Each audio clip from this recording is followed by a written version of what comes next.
What's up, guys? My name is Josh, and I'm the worship pastor here at New Hope Community Church. As many of you know, have a testimony that is pretty radical. It's been shared on the 700 Club, and I'm now here with Emily, who is a singer on the worship band here at the church. And she has a story that I think is super powerful and something that I think God would appreciate being shared. So, what's up, Emily? Hi, all. Doing well.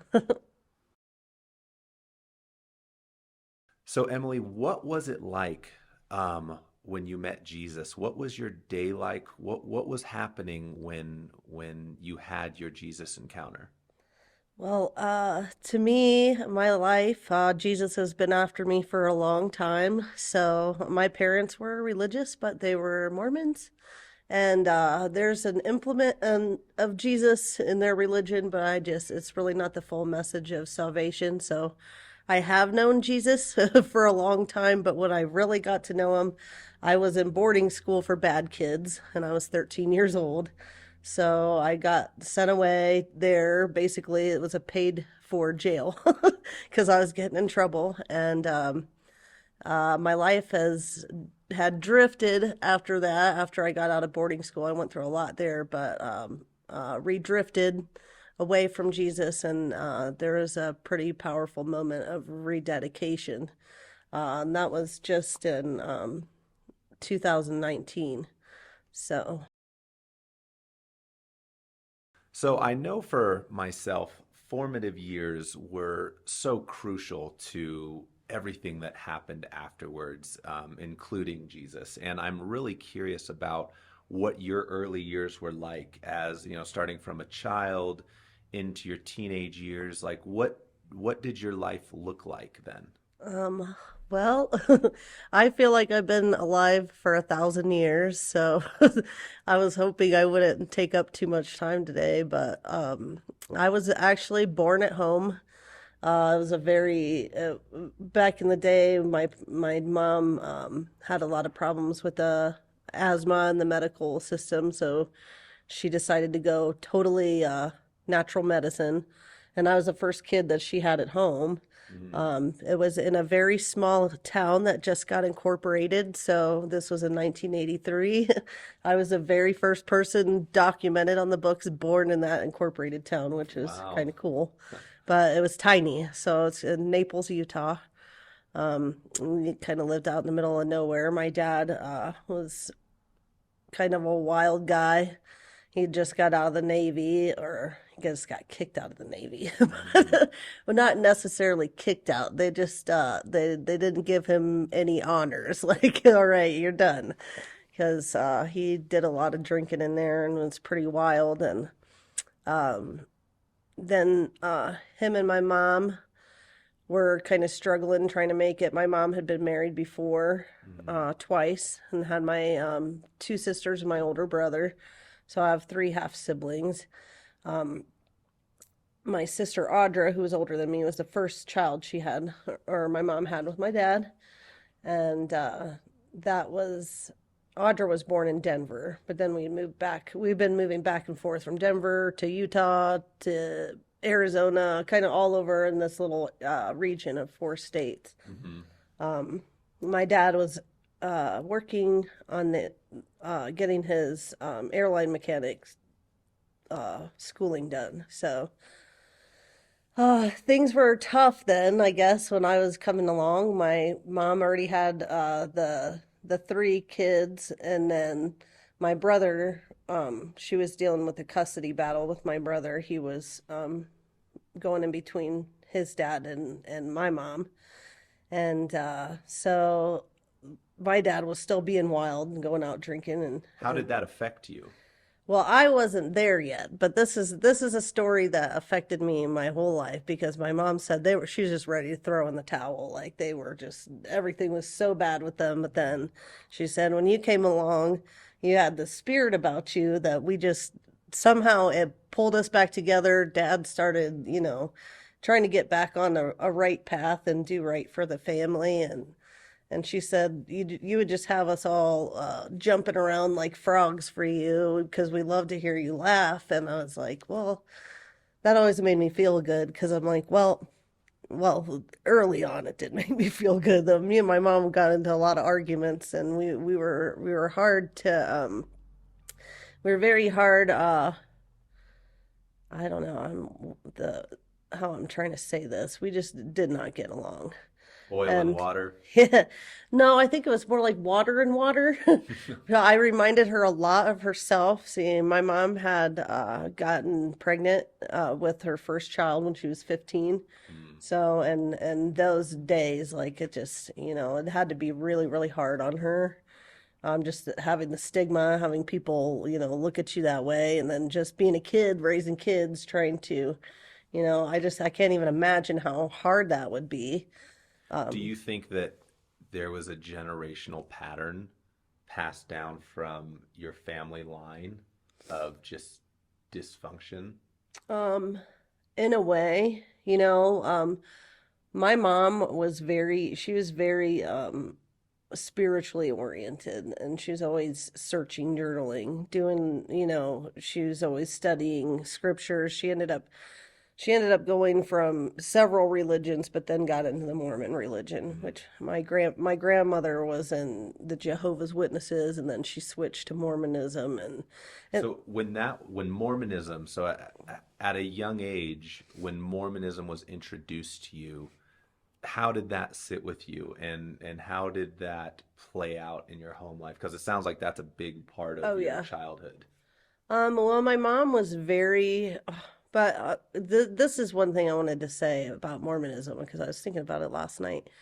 The difference, they do believe in Jesus Christ, but the difference is they never move past this physical understanding of Jesus, and Mhm. because it's a works related religion, you never get to the point of feeling absolutely forgiven and free. You know what I'm Mm. saying? So my Mhm. mom really, really was hard on herself her whole life. So she was hard Mhm. on me because I was wild. So Mhm.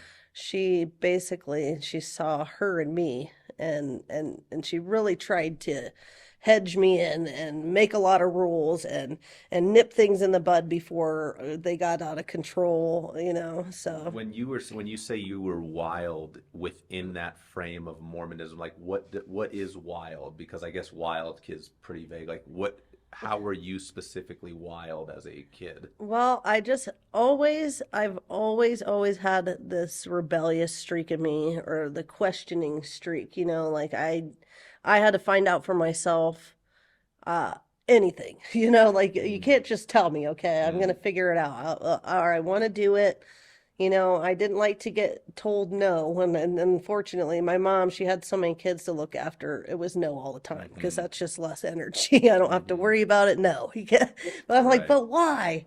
So, I mean, I would be 5 years old and I would just go somewhere because I wanted to and not tell Just anyone. just Like, walk out the I'm door. sure that had to just like give them heart attacks. So I get spanked and grounded and all that stuff. I just didn't understand it, but Mhm. it's like I've always had that streak, which I feel like actually has become a good thing Yeah. where it wasn't before.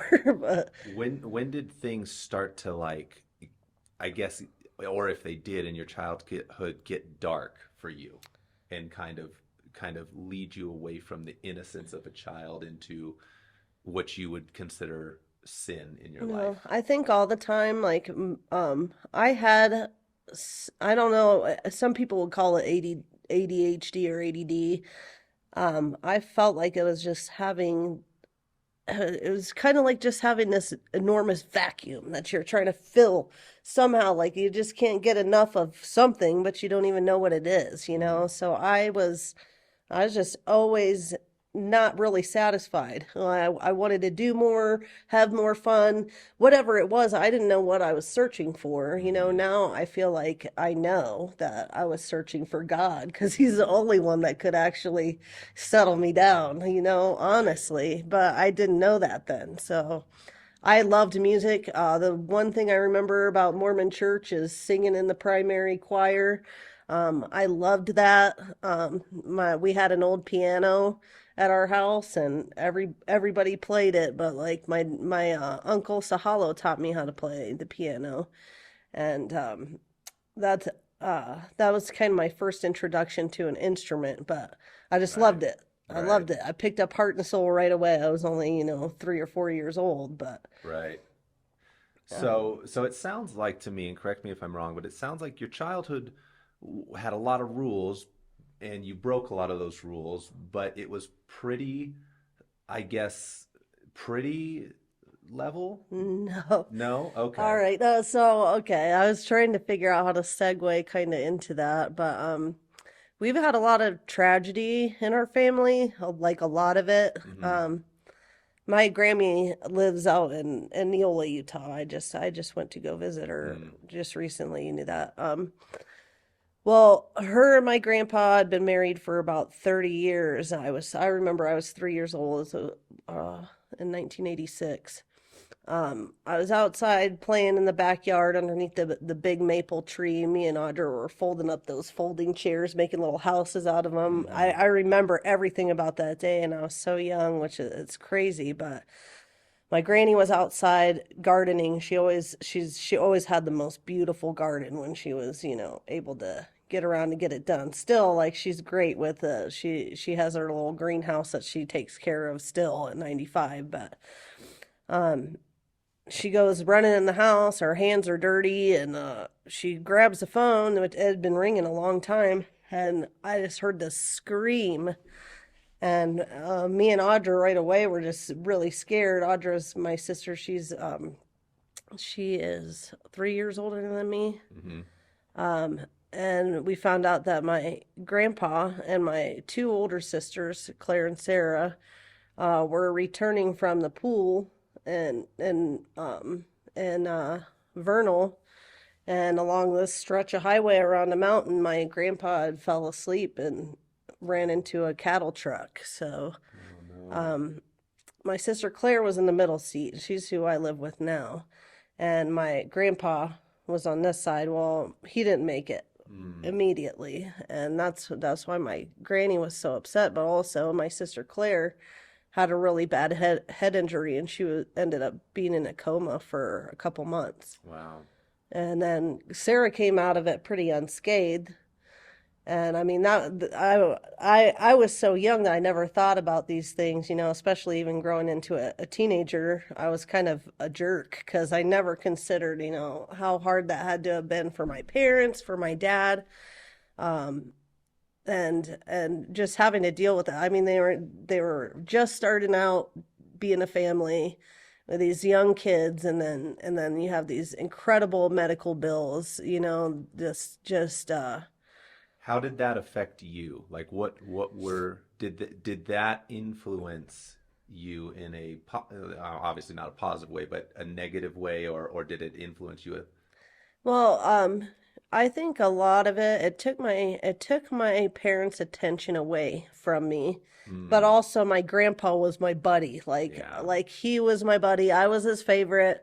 We'd go out and do everything together out in the yard. I'd just follow him around like his shadow. Yeah.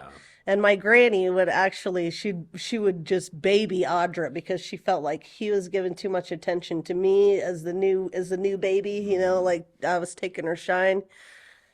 So my granny actually never stopped doing that with Audra. Like she just kept Audra as her favorite Hmm. after that. So I kind of lost, the father figure that I had because my dad was working all the time, Yeah. third shift, getting his school done, like and my dad, it's not that he didn't love me because he truly truly loved me. And so did my mom. It's just they had kind of funny, unconventional ways of showing it. My mom was not a very warm person, Hmm. and she was very analytical about everything. She's always trying to really read deep into situations, and she was Right. brilliant. She really was, and my dad was too. Um, and really, they made a perfect match together. 'Cause my Yeah. mom, my mom could be just crazy and overbearing sometimes, but my dad really he was just he's a Libra, so he just had this real easy ability just to, level her out. That's enough, Barb, Right. What I'm picking up is from your grandfather, there was a loss Hmm. followed by um, the attention that you're needing no longer being there because you weren't getting it from your mom and dad the way that you Right. needed to. And in my experience, and lots of people I've talked to, loss is a big loss, especially in childhood, is a catalyst to, in my case, living a life of sin. And Right. you don't, as a child, you don't know you're doing it. Right. Yeah. You just are adapting and trying to cope. But then later on in life, if you're fortunate enough, you can look back and recognize it all kind of Exactly. stems Yep. back from that loss, like divorce. Um, that is what I hear over and over. Well, it all started with my parents' divorce. That's a Right. huge loss. And in your Yes. case, your grandfather, he was your buddy. He was that father figure when your father couldn't be that. And now he's gone. So I'm curious about like, so you have this loss, you're not getting this attention as a child. What was your coping mechanism? How did you cope with that? Well, I was pretty much a loner kid a lot. I mean, it's not that I didn't have friends. I just liked being by myself and Hmm. adventuring, like um but a lot of it was just I had to find new things to do. I did a lot of drawing even as a kid. I've always drawn. I've always written too. I Hmm. actually won awards in my school. I went back, I didn't even remember doing these books, but I'd write and illustrate books. I won awards when I was 6 years old for writing, and I was Yeah. like, man, my penmanship was pretty good, Yeah. even then. So that's something that I like to do, but um really, it was just I was always looking for something, trying to find and bring more into me. I don't know how to even explain it. It's like a vacuum, What were you like, were there specific things? So like in my case, as everybody knows, it's not a secret, like I coped by going to pornography. Like that was something that would allow me to have an escape, and that was my coping mechanism for the pain. So did you have like a specific thing, just like, yeah, I go to this thing even though it doesn't feel right, or maybe you just don't know as a child, what was the thing you went to that Right. tried to Well, that you tried to initially when I was younger, I started stealing. Like mm, my sister was working, I would go in and steal all her change because she was very disorganized about where she put it. So I'd be uh-huh. like, pew, pew.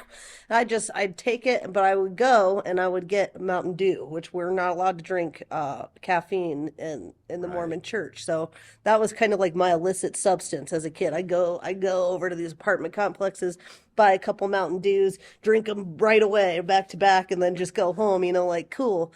Well, that's kind of where it started. My kind of it wasn't obsession right away, but just I wanted to escape into something. So drugs really started it. Then that was it was the Mountain Dew, and then okay, well, and then it was pot, and then it was alcohol, and then um, my parents found out that I was smoking pot, and I got caught sneaking out of the house one night, and my mom just decided she was going to send me to this boarding school. It's a Christian boarding school. It was in Jay, Florida.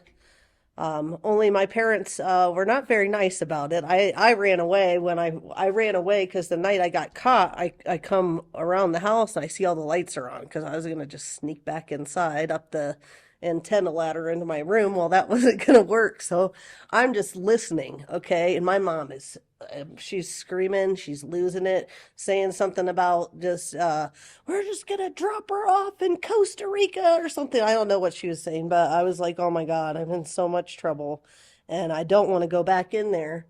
Um, well, finally, I just left again. Left And boarding school. no, I just left the house. Oh, left And the so, house. Okay. so my mom and my dad are making all these plans, and somehow somebody told them about this boarding school, and I had no idea. Well, finally, they went and kidnapped my little friend Billy, He was this little kid. I just hung out, outcast kid. I didn't know he was gay then, but I guess that was his thing. I didn't recognize it because back in the day things were just way more innocent than that. But Hmm. he and I kind of got along as outcasts together, so we would sneak out and do this. Well, my parents actually went and kidnapped him pretty much, and they're like, "Where's Emily at? You got to help me find." Oh Then my. my dad's running over curbs in the Range Rover. Where's she at? Scared the crap out of this poor kid. Yeah. Well, they eventually found me. They told me, though, we're taking you to Arizona to our friend's house, and you're going to stay with them for a while. And that was the Pitchford. So I'm like, cool. They're cool Hmm. people. They got kids my age. This is going to be fun. Right. Well, instead, we leave in the middle of the night, and I end up at this boarding school in Florida. Oh. Like I was like, man, I should have brushed up on my geography because how did I? It was a surprise. Like all of a sudden we're in Alabama. Oh, Alabama's not on the way to Arizona from Right. Ohio, I guess. So so my parents just dropped me off there, and my mom, and I love her very much, but she everybody's got their things. She really had good intentions, but was unaware of like some of maybe the the cruelty that she did, and I feel like she's beaten up on herself more than she was even beaten up on me. But when she dropped me off at that boarding school, she didn't talk to me for 6 months. Just Oh. left me there. No phone calls. Finally I got a letter from her because I wanted a letter so bad. I've been waiting for one. Well, the staff members called me in. They're like, we can't let you have this letter to read, but you can sit here and read it in front of us. Hmm. Well, which even made it worse because my mom just she told me you're like a dirty dog running around all these guys just Hmm. and at that point that was not even what I was doing, Right. so I just felt like, oh my gosh, my mom thinks that this is the type of person I am. I can't believe that. Yeah. And that really really hurt my feelings. So One thing that I have to say, like my first introduction to Jesus, I quotation that because I believe that the Jesus that the Mormons follow is something they've created. mhm, Um, but there's a pressure mhm, of perfection yeah, that is placed on the parents that is passed down to the children, and it's cruel. It can be cruel. I'm not going to say every family is cruel, but the family that I was raised with, I saw a lot of cruelty when it came to that pressure. right, And so it sounds to me like you say, maybe the intentions were good, but you were being labeled as this person that you said, like, I'm not even that. right, You're painting this picture of me that I'm not that. And what I'm hearing is kind of like dirty dog. What is, a disobedient dog is verbally getting beaten down or right, maybe physically, and whatever it might and be. both, yeah. Yeah, so here you are, you know, living your life, not following the rules, but being assumed that you're one way, which you're not. So now let me ask you this, do you think that that picture being painted of you is what made you go into those things that you may not have been doing then, but possibly did later on? Oh yeah. I feel like I at that point I really started having a hard time recognizing myself for who I was, like kids already have it hard enough when we're learning this world. Oops, I'm sorry. When we're learning this world, to just get outside of who they think they are, or who they're afraid other people think they are, because we react so much within like just the ego to the world, and with our own emotions, and with our own misinterpretation of who we are, or other people's misinterpretation of who we are. Um it's very it really affects the way you behave and see yourself and treat yourself, so um I struggled a lot after that, and I really didn't feel very worthy of anything. Mm-hmm. So Yes, I ended up, it was an expensive boarding school, so this is the part where I knew I had a little leeway. I was like, well, if I can talk to my parents good enough, and I had been introduced to reading the Bible every day because they taught, the King James version of the Bible, and we had to read it like 3 times a day at least. It was all through our schoolwork. We had chapel every night. So I got to learn a lot of the Word of God, and I enjoyed it. I enjoyed the preaching, but I mean, there's a lot of stuff in that school that was it was adults kind of victimizing kids. Mm. Whether they realized it or not, they would humiliate us. Sometimes there were cliques of staff members and certain girls who had a lot of money. From California and stuff. They had a lot of money to spend in there, so they kind of just had a lot of pull, and they would be the ones who would write you demerits or get you put in detention or whatever for not doing the right thing. So to me, that kind of shaped a lot of my idea of who Christians really are, or who people who pretend themselves to be, Christians. So that gave me kind of a bad light on it. Not to say I did accept Jesus Christ. I did really try to apply the Bible to my life, and I really I really, really did a lot of work in there, but once you get out of a controlled environment like that, and I don't know what I was saying about it being expensive, I was like, I talked a good game to my parents the first visit that I got to see them, Mm. and they took me home. So I was like, all right, cool. Right. Well, the thing is that, well, maybe I wasn't ready to go home. I just forgot, being in an environment like that and then going back to home, while it's still not ideal. You have some freedom, but it's still not ideal. Um, at this point, I wasn't allowed to go back to school. My mom homeschooled me, and we lived out in a tiny house in the country. I wasn't allowed to do anything. Oh, well, I did kind of skim over one part of this. My grandmother, well, my mom had experienced quite a bit of tragedies. Mm-hmm. My dad lost his dad. Um, my mom lost her sister to a drunk driver when I was 11, and then right when all this boarding school stuff happened, my mom's mom was actually murdered in Cannon City, Colorado, and Mm. they still actually haven't found out what happened to her. Um, But I mean, so I was in the middle of rebellion, and kids really just don't, you don't have that empathy for other individuals. And I kind of had this me and my mom kind of had this bad relationship. So I was like, whatever. Me and my grandmother were not very close. Like, I think that my mom kind of got her closed offness from my Grammy a little bit. mm. So I feel like I kind of treated her really crappy. And in hindsight, I'm like, I have so much more empathy for my mom. But anyways, so we had these my mom went through these 3 tragedies, which is probably why, she lashed out at me thinking I was being a jerk. Because I'm sure Mm. my behavior looked like, she's just a jerk and she probably hates me. Right.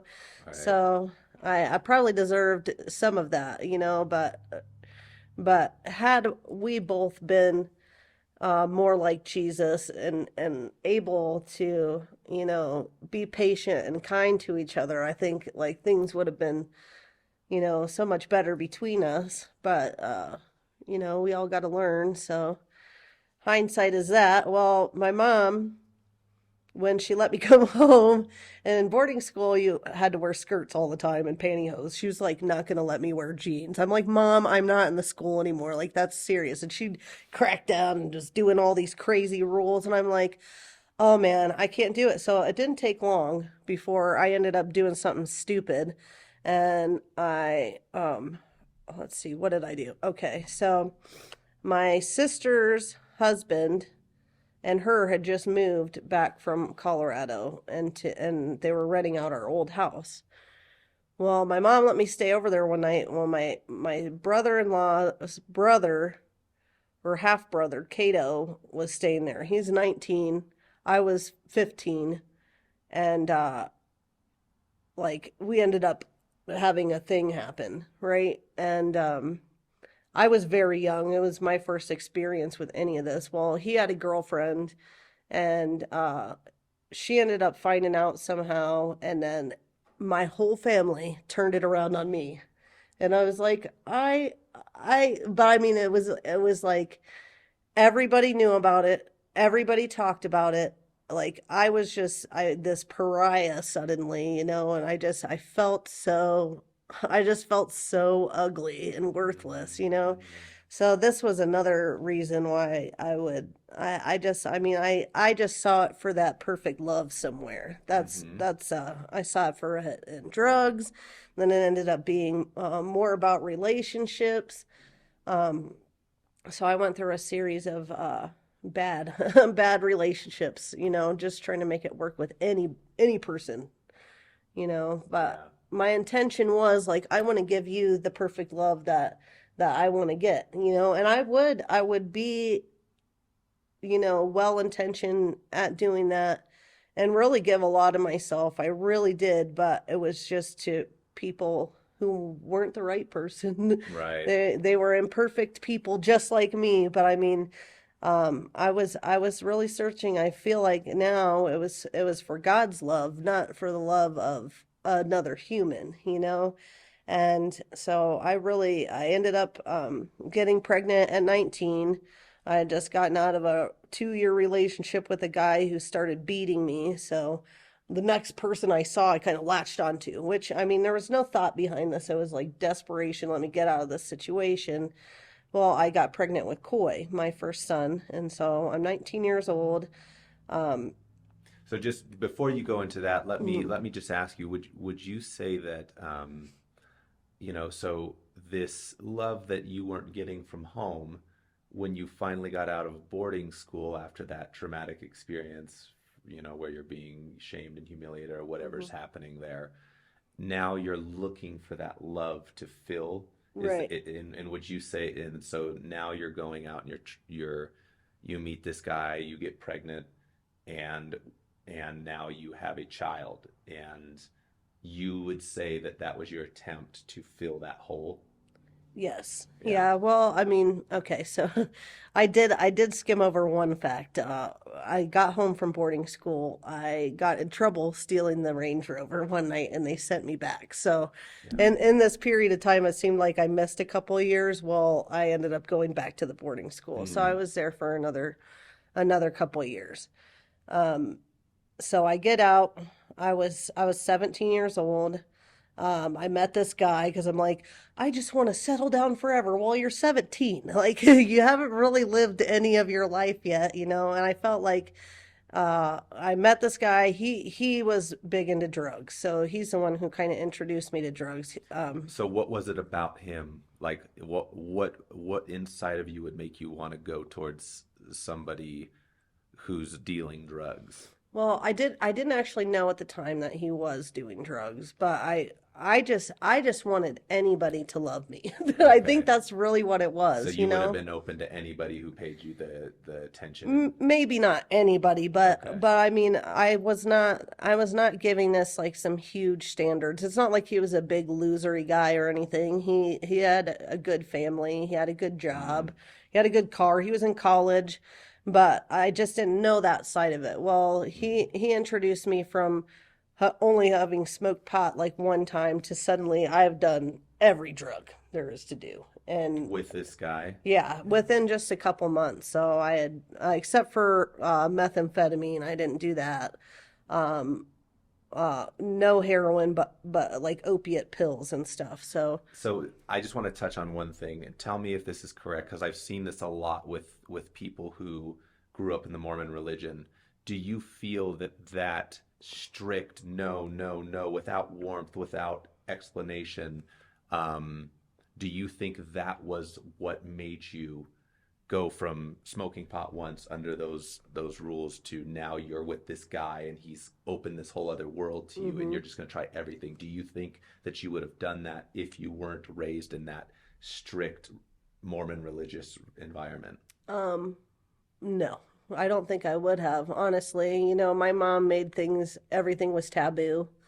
So Mm-hmm. everything was exciting. You know, Right. like Yeah. that's the Yeah. thing. And then and it's a balance that parents have to strike with their kids because you can't just say, oh, go over here and do whatever. But you Mm-hmm. can't say, oh, don't do anything. You know, like, I Yeah. mean, so So I do feel like that shaped it. okay, so now you're here and you have this freedom with this guy and you guys are doing every drug except a couple of them Right. and then what is happening? Like how's the Well, relationship going? it's not good. He was very, very, very controlling, you know, and it just goes with being young and insecure. I think Hmm. a lot of people do the jealous thing, and he'd have me look at the floor if any guys were in the room, and just it steadily got more and more and more controlling. And then he did some really cruel stuff where he like faked his disappearance one time.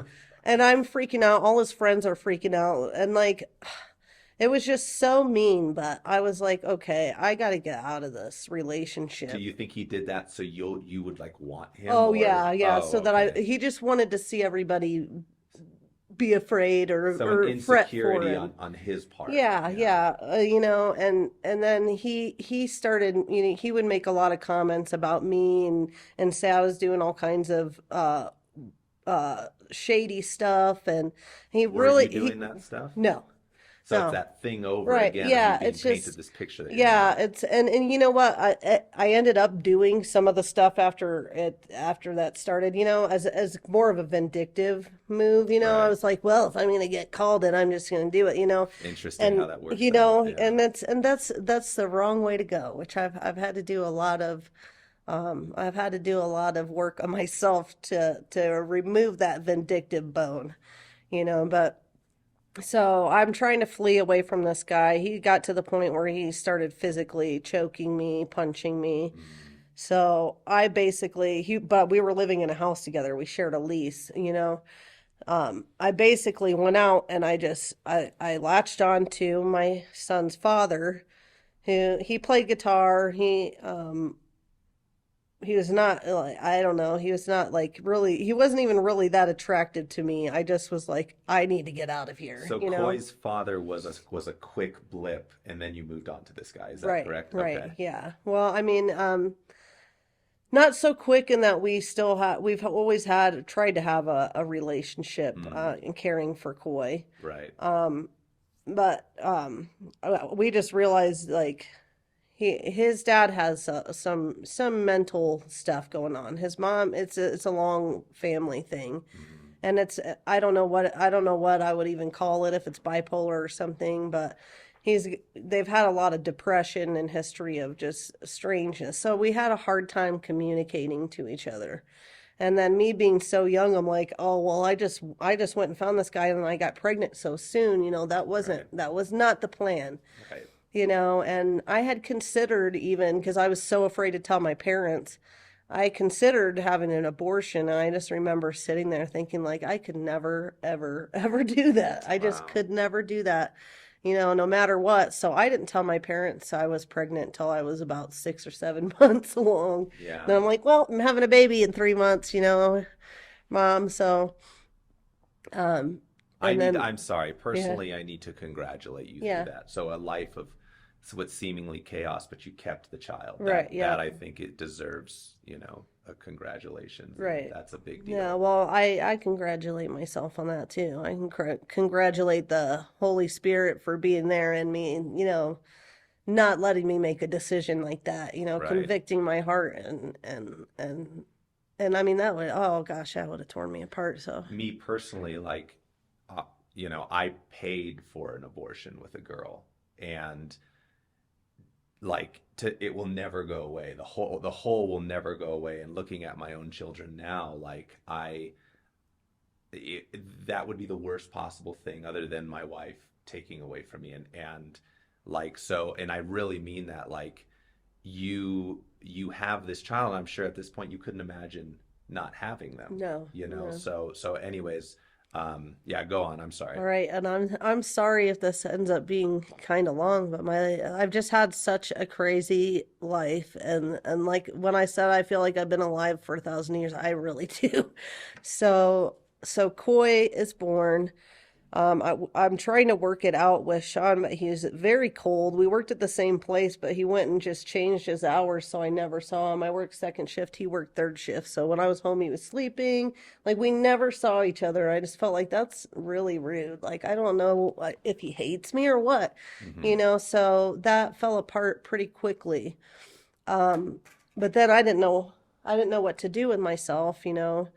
So I did what I always did and just tried to find a relationship or I started drinking and hanging out with the girls from work who were I mean we would just do partying. I would just be trying to find somebody to fill this hole, Right. and Because and the interesting thing is we're inherently designed to pursue this hole right, that we are all born with that gets bigger as these things happen, and that hole is God. right, And it's so interesting seeing and hearing, and everybody's chasing that in yeah. some form or another. So Hmm. you're out and you're with the girls chasing that hole. Right. Yeah. Well, I like to say like I wrote about it. I wrote a verse somewhere. I searched for God in every earthen vessel, and I mean they just didn't contain it. Hmm. Maybe they contained a glimpse, of what God is like. And I really tried to fill my life with all that stuff one by one. It's that counterfeit. So Hmm. like It Satan. works temporarily. Yeah, Satan will design things that give you a counterfeit of that feeling, but it never lasts because nothing you can't create what God has created. You can't Right. reproduce that. Yep. So yeah, so it's that it says in the Bible, sin is fun for a Season. season Yep. because it will never last. Yeah, and that's very, very, very true. And during this time, when I was with Sean, my drug use kind of went down a little bit. When I first met Sean, I was selling Special K ketamine. Hmm. Like me and Ben had been into drugs in the music festival scene and all that kind of stuff. And so I had a bunch of ketamine. I sold some to Koi's dad. Well, he was never like a big. He just didn't have an addictive personality, but I'll do it here, do it there. So I mean, there was a little bit of the lifestyle. Well, it waned. So I stopped doing everything. I'd stopped drinking because I was breastfeeding, and but when him and I's relationship fell apart, like I didn't know what to fill it with. And I'm the one who pushed him away and was like, this obviously ain't working, dude. I don't know. And I mean, it wasn't meant to be. It surely wasn't. He's been a good dad to Koi for the most part. Um and the thing was, even God was in our relationship a little bit because he knew that I was a Christian still, and Hmm. a lot of the songs we would write together like had spiritually based lyrics, a lot of biblically based lyrics and stuff, but he was a firm and avid uh um atheist. So he's like, there is no God, blah, blah, blah. He's like, I respect that you think that there's a God. I like that about you, that you think that. Well, I'm just like, I don't understand how you can respect that in a person when you don't believe it. So you think I believe a fairy tale? How is that respectable, Right, right. And I think that was one of the main reasons I didn't want to be with him, because he didn't believe in God, and somehow it's still important to me even though I'm messing up. So here's just a quick question that I'm curious about. So you kind of said that you had an experience in boarding school Mhm. and you had this encounter. Now my question is it sounds like things got worse after boarding school Oh and yeah. you're going into drugs and you're going into, you know, a sinful party life. My question is, were you feeling convicted there during that time? And do you feel that you were saved in boarding school, or do you feel like you had an introduction? Because, and the reason I ask is that, like, with me, like, even though, that I might sin in life at times, it's never willfully. It's never something that I think to myself like I'm going like I know this is sin and I'm going to do it. And if I do, there's a conviction that Right, is yeah. there saying So I'm curious, did you feel this conviction during that time? Well, I do know that I do know that I truly was saved in boarding school. Okay. But I feel like I had so many people trying to restrict my life and tell me, "Oh, you can't do this, you can't do that, you shouldn't do this, you shouldn't do that." But I was like, "Why not?" Yeah. And I felt like kind of that I got my childhood taken away from me, so that's kind of why I Right. wilded out when I got out of the house. And I mean, I got out of the house at 17. I had a job when I was 16, a full-time job. As soon as I could get out, basically I got out of my mom's house because she was just so overbearing. And my sister lived there at the time, and she and my mom were just on the same Mormon kick all the time, and they were just both so completely overbearing.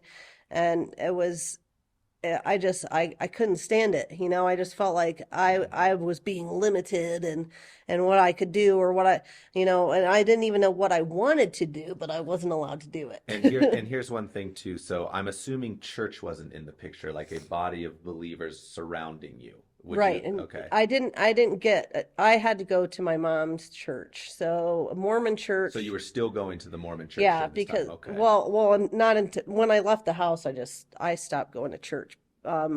For a minute, actually, me and Ben did go to a Christian church But were for a you like while. plugged in and involved?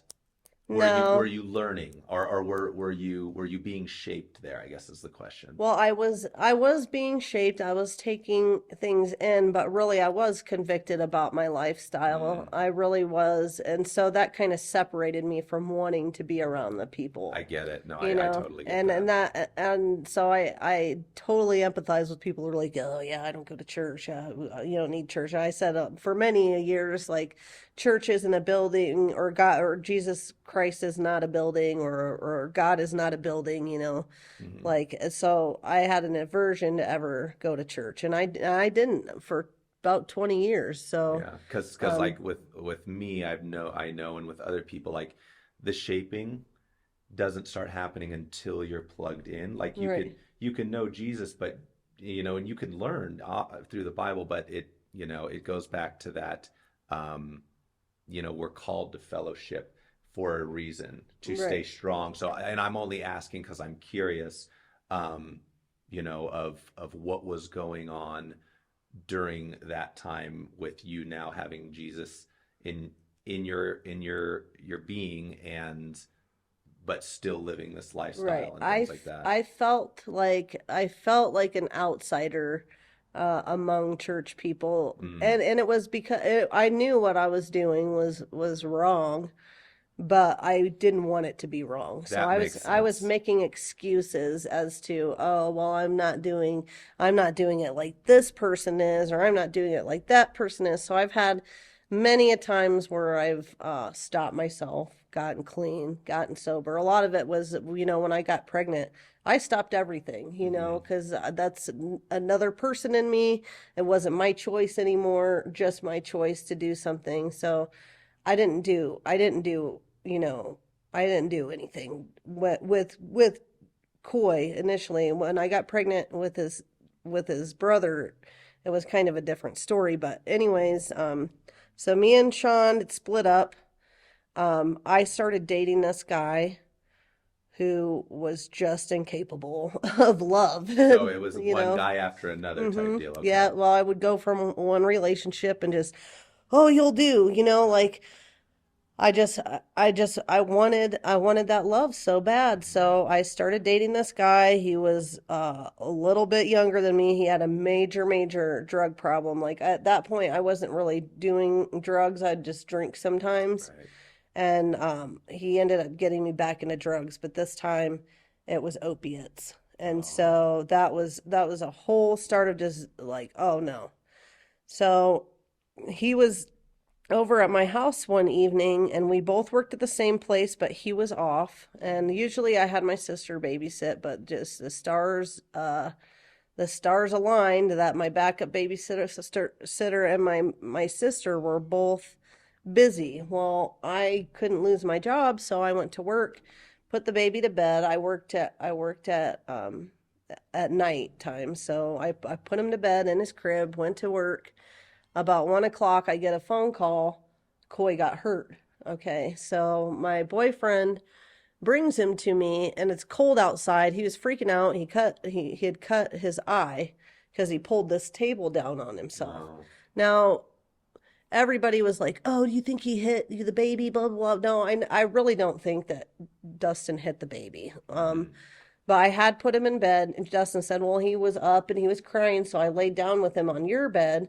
But he's still little, and he was just furniture walking. Well, he got down off the bed, was feeling around the wall, and pulled this shelf down on Hmm. himself and cut his eye. It wasn't that bad. It would just needed a couple stitches. Well, I didn't know he had been drinking because I wasn't paying attention, but he had been Right. drinking. He was 19.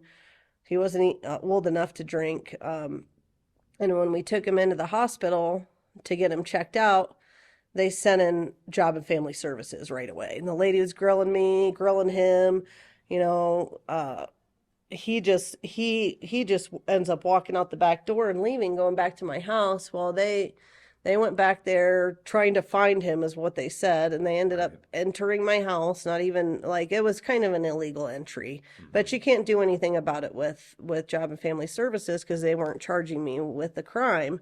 Well, next thing you know, Sean gets temporary custody of Coy, and I'm fighting this battle trying to get this all worked out. Well, I ended up pregnant with Jude. So And child so, number three. yeah, Okay. child two, this Child two. child two. Okay. Yeah. Hmm. So I'm pregnant with Jude. Um, I'm doing all this stuff with Job and Family Services. I'm trying to get rid of this guy who's the father of my kid because I can't be around him now because he was Hmm. part of the case. So I had to move. I got another house. I did everything that I was supposed to do. Hmm. Mostly, at least on paper. I was cutting corners like in other parts of my life, but I felt like, oh, I did all this stuff that they asked me to do. My heart wasn't invested in it, but I just wanted to fill the steps to get my baby back, Yeah. because I felt like this giant loss then. And then being pregnant and emotional on top of that, it was like that was some of the darkest things I ever went through. So Yeah. I did all the things I needed to do. I moved houses. Well, it was just set up that that system did not like me. Those people did not like me. Sean had a good lawyer or a lawyer that said a lot of really mean things about me, like Emily shouldn't be allowed to have a child. Her child should be surrendered upon birth, the one that's inside of her. So, Hmm. excuse me. Hmm.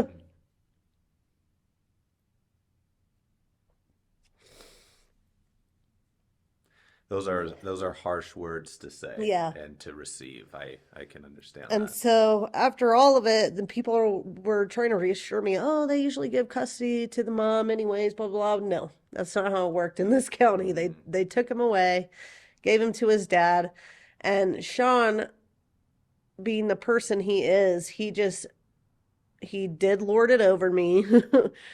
He wanted control, and he knew that Coy was control, Hmm. because my love for him, that's what it was. And he being a human being. I mean, when people do you wrong like that, like or when things don't work out or you feel you've been rejected, our automatic response is to be vindictive, Right. or to try to, hurt the other person back. Yeah. So that's honestly what he was trying to do, and like I don't blame him for it now, but then I couldn't comprehend it. I was just like I can't believe this has happened, so Yeah. so I felt like a very small person, Right. like very undeserving. So Jude was born in November. I was working at McDonald's and I had a little apartment that I shared with my friend Carol. And Jude was born in November, but he was born sick, and they didn't see it on the ultrasound, something they usually see and kind of can prepare you for. Hmm. I'm already feeling so down because I've lost custody of Coy. I didn't feel worthy to be a mom anyway. Right.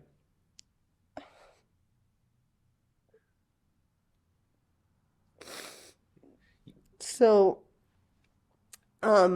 Jude comes out, and like I got this panicked feeling before I pushed him out, and he comes out and his guts are out. And Oh, that's the scariest thing to ever see without somebody yeah, telling you like a child does this does happen, child does survive. It's kind of a common birth defect. right. But I see him and I'm like, oh my God, like I'm gonna lose my baby. I can't believe it. I already felt like the words had stuck with me from that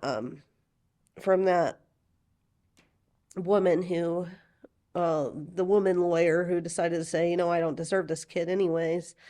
So I was like, that was very, very traumatic. Then he ended up being in Ronald McDonald House for a couple months while they did his surgery because they basically had to put his guts in a mesh bag and Hmm. and roll the bag down like a tube of toothpaste for Yeah. for a while until they could get everything back inside and sew him up.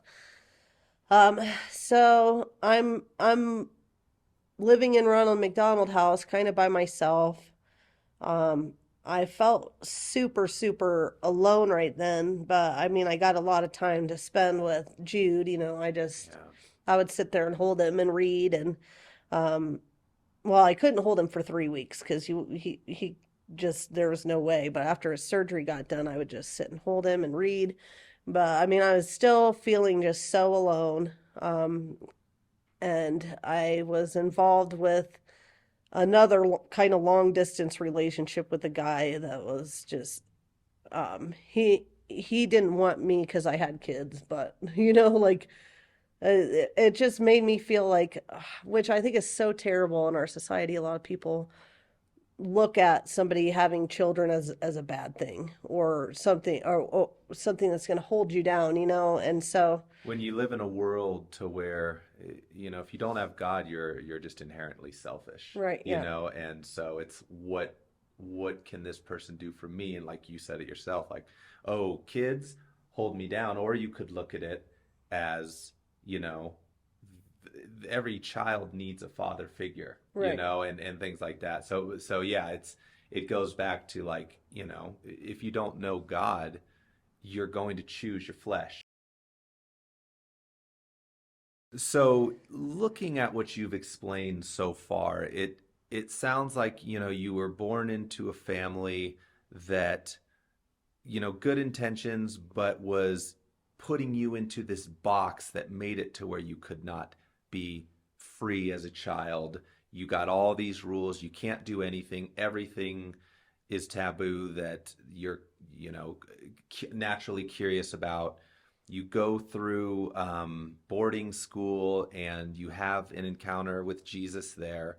You take that with you, but now you're trying to get back what you never got to experience as a child. So you're living this life of experiencing everything. During that time, you're in abusive relationships, you get into drugs, you have two beautiful children, and but your life is not what you would hope it would be. Now, my question is, where does where does Jesus come back in this? Um, so you have your two children. Explain to me where the next Jesus meeting is and what leads to that. All right. I believe Jesus was always there, just Mm-hmm. just shepherding me back onto the Mm-hmm. path all the time, and sometimes not gently. Um, I ended up moving to Florida where my parents had moved to because of Jude being sick. I couldn't pay my bills at my apartment. And so I moved there. That's where I met my first husband, and that's my daughter's dad. Mm-hmm. And I felt pressured just to marry him when I got pregnant because I was like, my mom's never gonna go for this. And all of it was kind of my mom, like, what's she ever gonna say? So Mm-hmm. I felt pressure to get married. I got married to the guy I knew was the wrong guy. Um, while we were together, I had started nursing school, and he got into this thing where he was obsessed with growing mushrooms. So he started studying all this stuff. He grew mushrooms. He was selling them, sold them to the wrong person, and And these are the psychedelic drug yeah, mushrooms. psychedelic mushrooms. And somebody was informing the police, unbeknownst to us, of course, I was always like, oh, it's just mushrooms. They can't care. They grow out of the ground, you know. Mhm. I had no idea it was so serious. Well, but I did worry. I had a premonition where it was like, you are going to lose your kids Mhm. and you're going to lose you know, your freedom if you don't nip this in the bud. So I decided one night that I was going to leave Brandon, but Brandon had an alcohol problem. I had no idea how much he drank that night. I came home from school and I said to him that I was leaving and I was going to my sister's or to my friend Carol's house. And I went and packed up my stuff, and at this time we had moved back to Ohio. And I went to go pack up my stuff. Well, he just got irate, chased me into the bathroom. Things got violent. The police ended up there. He went to jail. Um, and meanwhile, they were in the house and saw the mushroom stuff in there. So I thought, well, maybe they didn't know what it was, whatever, you know. I suddenly had lost a provider at my house, and I decided to keep him, which was really stupid because I was leaving because of him, and now I decided, oh, well, maybe I should get rid of him so I get some money. Long story short, I end up being the one to take the fall for all of it. And Wow. he didn't even get any charges for it. His mom wouldn't believe me when I said that he had a part of it. And they threw the book at me. They did. Even after, you know, they saw that I was in a violent relationship, they kind of threw the book at me, you know. Out of fear, I when the charges came down, I ran away to Utah to my granny's house. Mhm. But I mean, I could only take two of my kids with me, so I think that's really affected my son, and that my mom Is just that left. Coy? Yeah, Yeah. Coy. My mom just left one day, Mhm. and he's such a sweet and sensitive kid and just very deep thinking and kind, you know. So I felt such terrible guilt for that. Mhm. Um, but when I finally came back from my runaway, because I didn't know how indictments worked and stuff like that, Mhm. I didn't have to run away. It wasn't serious. I thought the marshals would be on my tail or something. Well, it wasn't like that. I ended up coming back, turning myself in, and then I had to do 3 years in prison. But um, that was because I kept messing up in drugs. I guess the stress kind of led me back to the guy that I ended up losing Coy with in the first place. I went Right. back to an ex-boyfriend, very, very, very destructive. So I ended up, they did give me a chance at first, but then I messed up that chance because I started doing drugs again. And basically, you know, I traded what was so important. I mean, my kids are just so amazing. I traded that just for, I don't know. I had the stress going on. I wanted an escape, and it ended up being a very very anti-escape because I ended up in prison. I got a 3 year sentence. I was just floored when the judge gave it to me. Yeah. So was my mom. My mom gasped. My mom was trying to get me put in prison because she saw my behavior, and so she'd call my PO all the time and tell on me. Mm. But I guess my mom didn't even know that that's what they would do. She'd hoped that they would have done something, you know, a little A little less slap on the drastic. wrist. Yeah, but that didn't happen to me. And I mean, I was very bitter about that for a while, and I thought, you know, I got done wrong, but God really had a plan with that. So you're in prison now. Mhm. Were you? I'm assuming you weren't doing drugs in prison, Oh but I no. okay. So now No. you're forced to be clean, Well, and not you're forced. You can do drugs in okay. prison. Well, that yeah, and that's what You I know, so heard. yeah. So now, but you're not doing drugs. You're in Mm. prison. You have a lot of time to think. So Yes. what happens in prison? Well, in prison, I made the decision because I saw a lot of the girls in there just um, living their lives, biding their time, getting in silly relationships and doing drugs and shady stuff. And I did not want that. I didn't want to sleep my life away. I didn't want to eat my pain away. I didn't want to do all that. So I got really into physical fitness. I did a lot of reading. a lot of spiritual reading, different religions. I studied different religions. Hmm. I did read the Bible in there a lot because I mean I never lost my affinity for the Bible. I always thought there was really good stuff in there. So What was your intention reading all the different religions? well, honestly, I wanted to find the truth. I Mm-hmm. wanted to find peace, you Mm-hmm. know. I wanted to do better. So you were searching. You were at a Yeah. moment of like, okay, what's the real deal here? Yes. I really honestly wanted to I wanted to make something out of this time that I was going to be there because Hmm. I didn't want it to be a waste, you know, and so I had an opportunity in there. I I had an opportunity to learn the guitar. It was a struggle to get that guitar because there's only one. Oh my gosh, it was so hard.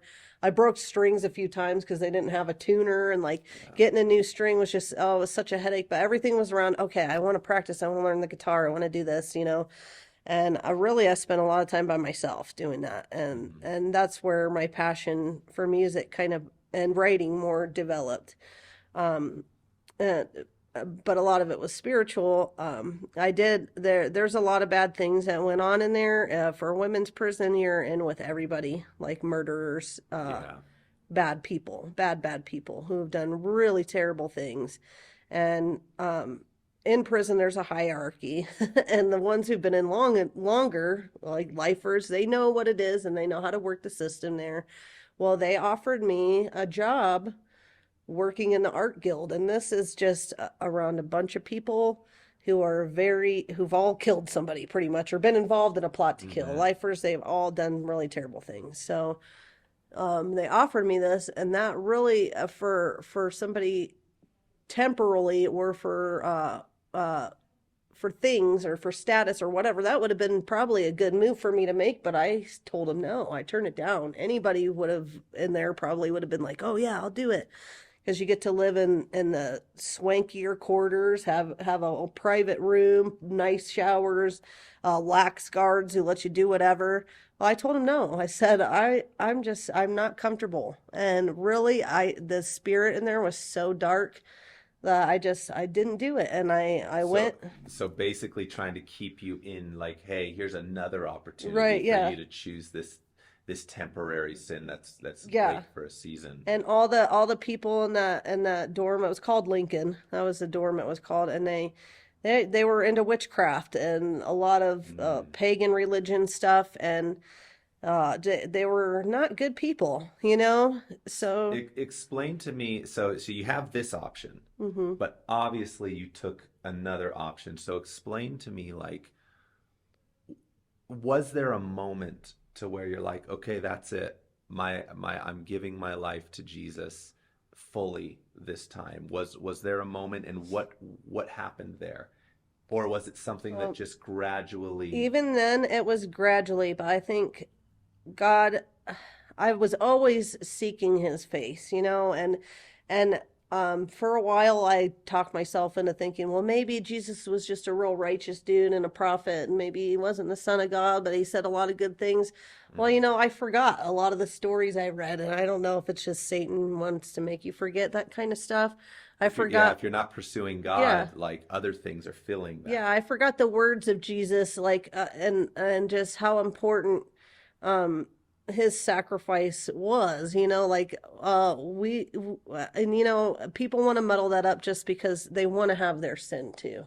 You Hmm. want to be able to have that sin. I was still talking to this idiot guy in letters and stuff. He was Hmm. getting in his own trouble, going to rehab, writing me. I mean, but that was just I wanted this relationship with somebody, but he's not a good person, Hmm. you know, and he didn't treat me well, and so I was still kind of pursuing that. I got out of prison in 2013, and I struggled with addiction after that. I went back to opiates for a while, but then I got myself clean. I got in some trouble with the law. I had kind of a mountain of everything. This is one thing that really helped me kind of get back to God. I had a mountain of all this stuff when I got out of prison. I had child support that built up the whole time I was in there. So when I got out, they could have thrown me right back in. Hmm. They took away my license anytime I missed a payment or whatever. So I got in a lot of trouble, traffic stuff, and it was just really, I was like, man, I can't do this. Like, I just can't do it the right way. I can't go get my license and keep it. I can't do that. So I started cutting corners and doing things the wrong Right. way, and cheating. And that's really what it was. I was cheating and skirting the law and things that were right. I wasn't doing things then the proper way. I was in a relationship with another female just out of desperation. Maybe I shouldn't be with a guy. Maybe a woman will love me more, but So you're still, so even after all this stuff, you're still searching to the ends of the earth, right. you know? Right. I'm still trying to fill that void. Well, her and I had some big fallings out. She was an addict just like me, only she couldn't shake it, you know. Yeah. I shook it. She was doing it behind my back. It happened twice. The time that she did it behind my back, my mom passed away and she Mm. was nowhere to be found. Like I had just moved out because I couldn't take it anymore. She was using needles. I kept finding them. And so I moved out of her house. Well, the day I moved out that morning, I got a phone call and my mom had passed away suddenly. So, Hmm. and Cassie was just nowhere to be found. So this Yeah. person that I thought, oh, she loves me, she'll be able to comfort me. There was no comfort there. Right. I went out to my mom's funeral. My dad had terminal cancer at that time, so I mean, we knew it was just a matter of time. Yeah. After we lost my mom, I was going to lose my dad. Well, after that, Cassie had done her thing. Well, out of vindictiveness, I went back to opiates because I'm Hmm. like, well, I'm going to get high. I'll show you. Right. Really, that was, I almost died a couple times. I, So it got worse after mhm. prison. Okay. Oh yeah. Well, I mean, like I said, I feel like I've been alive for 1,000 years, Yeah. but I feel like, all these corners that I was cutting in my life, the reason things kept getting worse and harder and money was tighter and this and that is because God was just showing me, you got to get out of this. Hmm. Like, why are you kicking against the pricks? Like, ouch. So, me and Cassie ended up getting in rehab. We got back together. Uh, we finally got into a place, and my dad dies. Yeah. Um, so I went through that. Um, we were both sober for a while she had to do all her drug testing. Well, she ended up, long story short, she ended up doing it again. Hmm. And I had told her, Cassie, I'm forgiving you for this. You did some really terrible things at really terrible times, and you can't do it again, Right. or it's over. Well, I stuck to my guns. Usually me, I would have just let it slide because it's easier to go with something that's familiar. Hmm. But I was like, that's it. And that was when I decided to turn myself around. I stopped stealing, and I one by one got rid of vices in it. But God was kind of purging them from me, so I stopped stealing. Well, things started getting better. Uh-huh. I stopped going from guy to guy. Not saying that I there wasn't a couple things that happened in the interim. I got in a bad relationship with one guy who almost killed me twice, Mm. and that led me to the relationship before Johnny, which is it's kind of pivotal. I'm trying to shorten this up, but um, the relationship before Johnny, this guy sold drugs, but basically he came in and rescued me from this guy who was going to kill me because Wow. I mean it was bad, and I kept going back to him like, and I know when I was doing it, I'm like, why am I doing this? I'd cover for him. He broke my ribs a few times. I had a lot of damage that he did to me, choked me almost till I passed out, and then came to still being choked like, Mm. and that had to be God like not letting me go. Yeah. So I treated the guy who rescued me, Dylan, like knight in shining armor, kind of like my God, like that. And God kept kind of showing me that. He said, like, this is your God. These people, these guys are your God. This is and to me it didn't sound that bad of a thing, but God said, thou shalt have no other gods before me. You are putting your worship in the wrong place. You're Right. worshiping this person. Because So, we're designed, if we're hmm not worshiping God, we're worshiping something or yes, someone else. yes. So, I thought he was my savior, knight in shining armor, whatever. Well, he was a drug dealer. Right. And he was in a gang in Toledo, and really I got involved in a lot of just ugly chaos. It was just chaos, and some of it was beautiful because we were learning music, playing music together, but the walls kept closing in. And finally I had this experience where we were doing all these music festivals with all these people, and some of them were very bad people into Hmm. witchcraft, I mean the music scene can be very, very, very, very dark. Yeah. And um I had a spiritual experience at this festival we went to. And I mean, it was basically God showed me what it's like without the presence of love. And like, I couldn't remember any songs, not ones I've written, not ones I've sung a million times.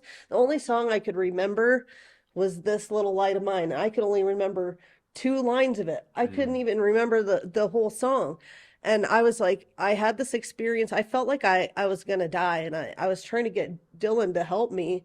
And he was just so cold and so ignoring. And it was like, I felt like the walls were closing in on me. And at this time, I was like, oh man, I was like, tell my kids I love them because I'm going to die, Yeah. Dylan. And he finally was like, oh, I'm sorry, blah, blah, blah. Well, the only thing I saw just how dark that world was, Yeah. and I wanted out of it then. And I sat in the car. It was like 100 degrees outside. I sat in the back of the car with my guitar, trying to remember any songs. I'm singing This Little Light of Mine over and over again. Wow. And so that started me to getting on the right track. And I mean, tried to talk to Dylan about this. I'm like, this is a battle between good and evil, Dylan. You just don't understand like how scary that thing that changed me. Oh So yeah. I started reading the Bible more. I started praying every second I could think to do it, just trying to find out. I was just like, okay, I need to straighten my act up. Because I kind of felt like that my my time is coming up, or it was more like everybody's time. I mean, and I feel like we're in the end times right now. Um, so I started seeking God. You got to see what was behind the veil, Mm-hmm. which it some people never see it, Mm-hmm. but I know that feeling of what you're talking about, the darkness that's behind the facade. Right. And so what I'm hearing is that was the thing that was like, oh my gosh, like Well, I yeah. cannot be a part of this. I have to pursue God. Right. Well, yeah, I saw how incredibly empty it was. Like we're basically everybody's just robots moving around. Vanity, just oh, it's all about what we look like right now and who's the coolest and who's got the good drugs or whatever it is. Hmm. And I was like, this is just so empty. And I was scared because I mean it's like this is what the world is going to. This all these people who don't have uh Christ in their hearts, who aren't seeking, who don't have a father, to look to. That's what it is. So I was going through a lot and God kept warning me, and I did have a lot of visions. Um, I had a vision of heaven this one time, and God, I was saying, I'm so grateful of everything I have. I could be in heaven right now, God. Well, suddenly I heard a voice, and it said, I am your father. And I couldn't see God, but I saw it was a brilliant light. And he said, I am the everlasting arms, I am the everlasting cup. Drink from me, and you will never thirst again. And I can only say it was like a download that I had where I just saw how beautiful heaven was, and like it's unexplainable. Nobody could say it, but Yeah. there's verses that say, we will rejoice all day. Our tongues will never stop rejoicing and praising the Lord. Well, it's like that because it's so wonderful. You can't even stop just saying how glorious God is, and you don't get tired of it. Your tongue will Hmm. never get tired of singing God's praise. And I was like, how could I be so lucky to have this vision, but also with that I saw, the craziness that was going to be COVID, because this happened, at the end of 2019. I saw the craziness that was going to become COVID, and God told me a secret. He said, "Do not fear." Do not fear. Fear is the enemy. It's the only enemy, honestly. Mm. Fear and lies. Satan is the father of lies, and he is going to lead a lot of people astray, and this is going to be really, really hard. But the key to this, and the your secret weapon, is courage in the Lord. Courage in the truth and courage. And I was like, okay. I tried to explain this to some of my friends that were around at the time, and they all just started looking at me like I was crazy. Well, the thing is this, like, don't like I a lot of people will say, like, oh no you didn't, no you didn't, no you didn't. But what I've learned from, even I've never had a vision like Hmm. that, but I've had things like that, have like a demon Yeah, manifestation. I've had that. Nobody can tell you. Nobody can tell you it's not true. right. No, and they can try, but they Yeah, don't know your experience. And what I'll say is, like, everything you described and the feeling I felt when you were telling me, exactly God, right, perfectly God right there, right, of what that you explaining that produces. right. So just yeah, so go on. Well, those words that came out too were pivotal, because at this time I'm like, oh, God is love. There is no hell.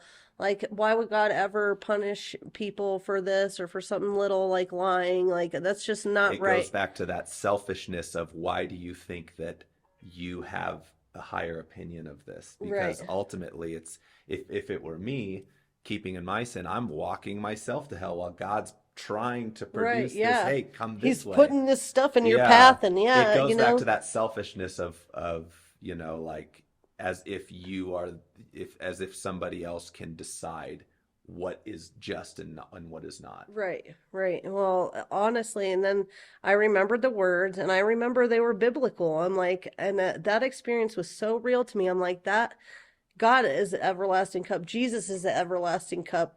Jesus is the truth, the word, the way, the life, like all the Bible that I had remembered from previously, where I was just like, oh, maybe it's just a good um just a good proverb or this or a parable or something. Hmm. I remembered that, and I was like, that was so real to me. I knew it couldn't be anyone else but Jesus Christ. Yeah. And from that point on, I turned my entire life and being to him, and things were so crazy. I broke up with Dylan. I was drinking myself to sleep every day, just because I didn't know what to do. I was lost. But I knew I threw Dylan away, because I was like we're leading the wrong life. The Jesus is real, and Dylan's dad was a pastor. So I remember talking to him, but I just saw, Dylan did not care about it. He didn't believe in God. He didn't care to know anything more about God. He talked behind my back to our friends I thought were our friends, and told them I was crazy, and they all passed it around everywhere. I lost every one of my friends. Um, Well, that's that, and Jesus warns us of that. right. You Hmm. have to be prepared to lose everybody, Right. Well, you I know? mean, and you know what? I lost them, and I was like, I was so lucky to be able to glimpse it and know it's true. Yeah. But so I was like, I can't turn any other way. And there were times when I was like, well, maybe I'll just fall back into this life. Maybe I'll just, because it's easier. Well, I just I couldn't do it. So, You said something that's interesting there. You said, I could just fall back into this life because it's easier. And I think that's a misconception hmm, of Christianity. Like, Jesus is good. Jesus is fulfills you. And you think, like, oh, I'm going to walk and I'm going to follow this path and everything will be good. It's actually quite opposite. right. For at least in my experience, that you get hit hard because now you're a threat to Satan. Yeah. Because before you never were. Why does you're already Right. following his plan. Why does he need to do anything? He But thought he now had me. that you step into how, like, God created you, God created me for a reason. Hmm. And now you've stepped out of this into that reason, and Satan's going to do everything he Oh, can. and he did. Like, I will tell you, I lost my house. I lost my Yeah. pets. I Yeah. lost every belonging I've ever held or treasured. Hmm. I lost every piece of art that I ever made. I mean, I did a beautiful portrait of my grandma that I was going to give to her. Uh-huh. Well, me and Johnny ended up getting together, and this time it was different because I didn't pursue him. He showed up because I was posted on Facebook like I'm drinking myself to sleep, and he brought me coloring books and then just left. Yeah. Coloring books and colored pencils, and I was like, well, that was really sweet of him to do. Well, it just ended up that I ended up, me and Johnny tried. We took comfort in each other. It was after a couple months of me not being with Dylan, and and that was a big deal because Johnny was Dylan's cousin, so it Hmm. kind of made things weird. But it cemented the fact that I closed that chapter in my life with some bad people Hmm. who I thought were good people. They just were not. Um, and but we still weren't living right. Both me and Johnny had addiction problems still, and we still were hanging on to that. Like, oh, I don't need to get rid of this. One thing too that is another misconception. So like you have years of patternizing Hmm. your body with these things, and it's Right. like with me, like a super radical encounter with Jesus, I had to face the patterns, Right. years of not like trying not to relapse, this back and forth struggle, Right. so now you have that to deal with, and it's that's another misconception. Like, not Jesus can and will and has with me take certain things away immediately, but there's a deep patternization. He's doing a work in you. Right. So that's mainly just said so for the viewers, don't get discouraged if things aren't perfect the moment after you You do don't it, change because we all overnight. go through it, because your body is your body, your flesh is your flesh. You're gonna have to deprogram and make new you're gonna have to make new patterns, Right. You have to and be, Jesus you is will be working in you transformed, within that time. and really all it takes is you having faith and seeking the Lord, and maybe doing things that you wouldn't do out of faith. I had to change patterns willfully, but in doing that and heeding the voice of God. And one of the biggest things was moving out of Ohio. I was afraid to move out of Ohio. My kids were there. I didn't have custody of them. But I was afraid, of what they would think of that I was abandoning them. But I got called to move, and God called me out west. He did, and I had a false start and came out to Utah once, and then I went back out of kind of fear. And we went and lived with Johnny's parents, but I was praying the whole time, like, God, please use me here. Use me for something. I just, and God had made it clear to me before that I shouldn't go back to Cincinnati, and I didn't listen to him. I went back, and really he ended up just stripping everything away. It wasn't gently. When I tried to go back to Ohio, and basically dumped me back out here. He gave me a second chance to do what I needed to do, and once I made those decisions, you know, I let everything go. Even things that are super important to me, like my cats were so important to me. He ended up stripping them away from me. That was the reason I didn't leave Toledo before. I felt the Holy Spirit call me to move out of there, and I just kept hanging on. Like, I got to keep taking care of my cats, or this, that, or the other. Well, God gave me the chance to maybe make other arrangements, but my addiction got in the way. Um, like I wasn't following him how I should be following him, but God made it to where both, me and Johnny and I had gotten in such giant arguments that he's the one who destroyed all of my art in the backyard, and Mm. walked away from my house. Um, and had to forgive him for that because, I just knew that's what I should do. And I also knew that he was the person or a mission for me and myself, like I just knew for some reason I knew I was supposed to be with him. The Holy Spirit had told me that, and that I shouldn't abandon him. And even though, you know, I lost everything to be with him, he left everything too, you know? Yeah. And just to give some context, Johnny is here now. I Yeah. know Johnny. Johnny is part of this church family, and you've spoken to me about things like I would have never known. And that is the thing of God doing the work. It Hmm. may not be perfect right now. It may not be where like it's not going to be perfect like, oh, you're just this perfect being now, but I really like Johnny, Right. but Johnny was once something else. You were once something else. Oh, I yeah. was once something else, but this is God doing the work. Right. And so let's bring it back to like, you came in the church one day. I was looking to build this team, and you and I sit down, and the first time that you and I talk, the biggest thing I noticed about you that every time you just started talking about the Lord in any context, you just broke down. And now you don't see that happen very often, or at least I don't. Um, but you and I come from a similar world of we went into these addictions, we were in the music scene, we were doing these things, and then Jesus radically saves us. So there's this it's like we went from complete black to complete white. And that's the one thing that I thought, oh man, I have to have this girl on the team because what I'm experiencing with her, when she speaks of Jesus, the Holy Spirit enters the room. No doubt in my mind that the Holy Spirit is working in you. No doubt in my mind that the Holy Spirit is working in Johnny. You guys are amazing people. You guys are a huge contribution to this church. So let's talk about where we're at now. So you're out here, you and Johnny are engaged, right? Hmm. And you are now a part of this church family. So what does your life look like now?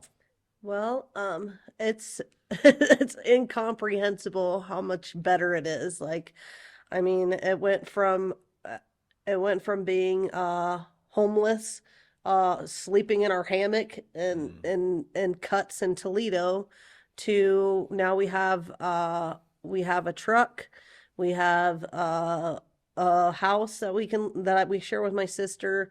We never go hungry. We never not don't have money for something. You know, it used to be we were just scraping by. We barely ate when we did eat. It was, fast food, dollar sandwich or something, like now I get to cook every night. mm, I have a kitchen. We watch my sister's dog, like it's not perfect. We don't have everything in the whole world, but we have everything that we need.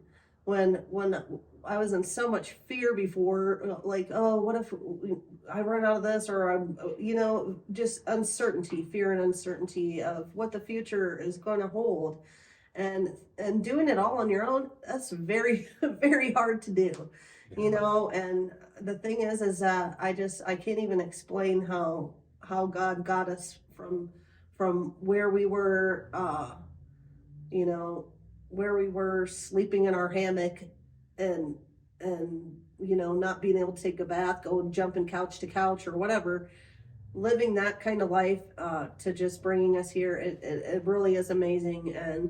Um, and Johnny didn't wasn't a believer right away. He really Mhm. wasn't, but he saw the change in me. He saw, just my honesty all the time. And I think that, like, my testimony and my honest, true fervor, and him watching God just make changes, for both of us through me. Like, I think that really just eventually I didn't have to preach to him or anything. He just came around, Yeah. So what I'm seeing is that God took you, and when you fell at his feet, he picked you up and he put you through the fire. You lost everything. Hmm. Um, and but he put you to through the fire to make you pure as gold. Right. If you don't go through the fire, you got all this dross on you. Dross is Yes. this impurity, Hmm. and he puts you through, and it's painful. But then you come out, and I look at you guys now, and you're this new creation in Christ, and um, you guys are being worked in, just like I'm being worked in. We're not complete yet. God is still working in us, but everybody around us can see the change, and that's proof that what God says He's going to do with us when we surrender to Him, that He's going to do it because we're living proof. Right. So yeah, you go to prison, you are experiencing this battle between light and dark, come to this or stay in your own light that you can find there. You get out and things are not perfect. You continue to search for this truth, and eventually you hit a point where you recognize, like, okay, God, I'm going to fall to your feet. And then things get worse. You lose everything, which again we've talked about. That's sometimes what happens. God will do whatever He needs to do to get us to that place of being able to be worked in. But now you're here, you're rebuilding your life, things are stable. You have this fiance that you're coming to church with, and we're all growing together. um, your story is amazing. Like, it's inspiring, and I hope it's inspired listeners. But I want to throw it over to you to just give the final message of what you want the listeners to know from what you've just spoken. Okay. Well, I had a verse that I love. This is my favorite verse. It's Job 14:7. And it says, "There is hope of a tree if it be cut down, that it will grow again, and the tender branch thereof will not cease." And that's how I look at my life all the time, you know. And the thing is to surrender yourself and even try, just seeking the truth, asking God to make a difference in your life, because He won't actually fail you. And honestly, oh my gosh, okay, um, to live your life without fear. God told me that and has reiterated that over and over. That honestly is the key to all of this, because fear has made me do things in my life. Every bad thing that really ended up happening stemmed from fear. And God has really filled that hole and resolved all of that for me just by trusting in Him, because He's shown me that I have nothing to lose and all to gain. So, Yeah. Well, thanks, Emily, for sharing. We really appreciate it. And yeah, God bless you and Johnny and your new life. thank you.